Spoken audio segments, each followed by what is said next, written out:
பெரிய எண்ணை காண்க. 3√2, 2√4, 4√3, √5. ஸோ இந்த கொடுத்துருக்கிற 4 எண்ணில் எந்த எண் பெரிய எண் கேட்குறாங்க.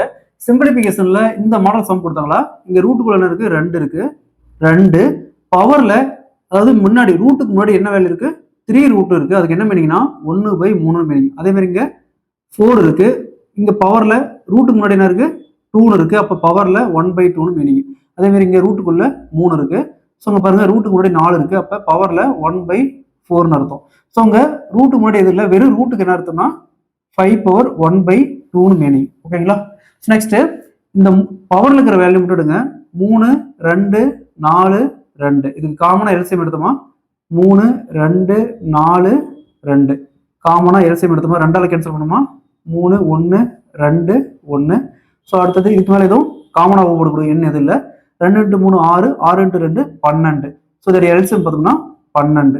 12 இந்த பவர்ல இருக்கிற வேல்யூ எல்லாத்தையும் பெருக்குனா இங்க 1/3 × 12, இங்க 1/2 × 12, இங்க 1/4 × 12, இங்க 1/2 × 12. ஸோ இங்க 12 3ஆல் கேன்சல் பண்ணா 4, 2 12 கேன்சல் பண்ணா 6. அதே மாதிரி இங்க 12 4ஆல் கேன்சல் பண்ணா 3.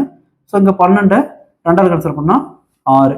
ஸோ நெக்ஸ்ட் பாருங்க என்ன இருக்கு மீதி, 2/4 இருக்கு. இங்க 4/6 இருக்கு. இங்க 3/3 இருக்கு. இங்க 5/6 இருக்கு. 5/6. ஸோ நம்ம பார்த்தாவே தெரியும் இதுல இருக்கிறதுலே பெரிய வேல்யூ எது, இங்க இருக்கிறதுலே பெரிய எண் எதுனா, ஸோ பாருங்க 5/6 தான் இருக்கிறதுலே பெரிய வேல்யூ. அப்ப √5 தான் இருக்கிறதுலே பெரிய value. Option D is the correct answer. So இதே மாதிரி இந்த சம் பாருங்க, பெரிய எண்ணை காண்க. √2, 3√3, 3√4, 2√5. இந்த 4 எண்ணில் எது பெரிய எண் கேட்டிருக்காங்க. இதே மாதிரி இந்த சம் சால்வ் பண்ணி ஆன்சரை கமெண்ட்ல போடுங்க.